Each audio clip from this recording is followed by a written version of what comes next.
Më të rëndësishme të funksionit vet e ka gjatë periudhës romake dhe bizantine.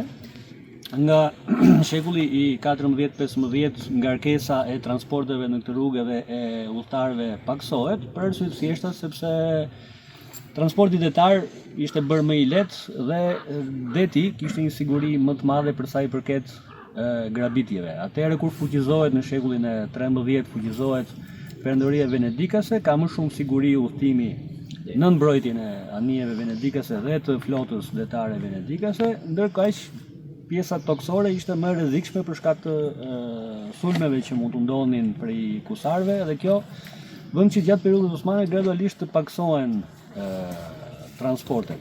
Për vijën e Gnatja, besoj që ke hasur një defter atje që flet në diçka edhe për rrugën e Gnatja.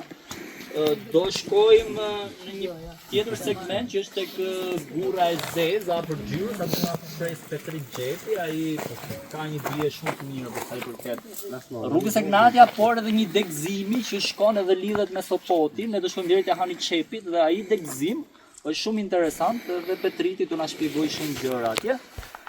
Përgjatë rrugës kemi shumë gjëra të bukura që shikojmë, monumente natyre, pamje, Shebenikun.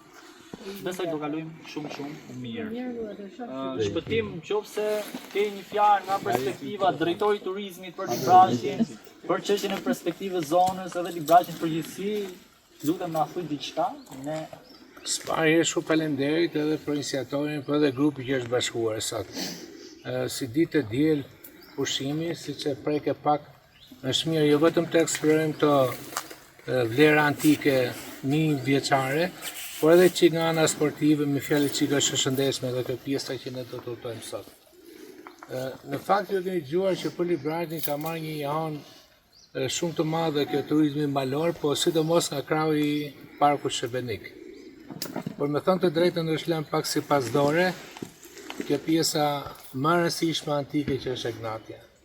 Kështu që ka shumë për të eksploruar, ka shumë akoma për të nxjerrë në pa gjurmët e kësaj që janë gjurmët më reale të Gnatjas që nga Durrësi deri në Bizantin.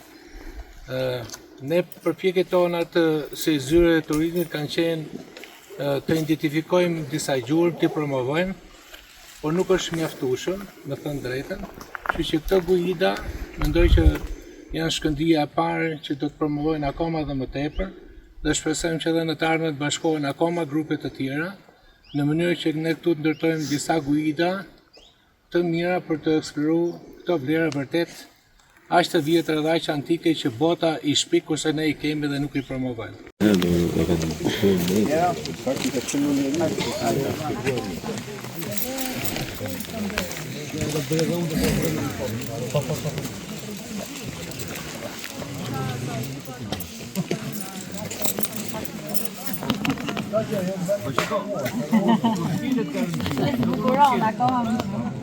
Funksionale dhe autoritetet qendrore lokale kujdesen për transportin dhe i shërben funksioni i kalon tashmë nuk është më një funksion vetëm global, po i shërben edhe zonave që fillojnë nga dalë, shtohet popullsia, shtohet. Zyrës pra nga ana e bashkisë do të përpiqemi që herën tjetër nëse vim sot, ju shikoni që s'ka markime, nuk ka shtigje, pra nuk ka një tabel, pra edhe synimi jonë në vazhdimsi do t'jetë që të fillojmë të japim disa shenja orientuese, pra disa tabela ku të flasim për histori.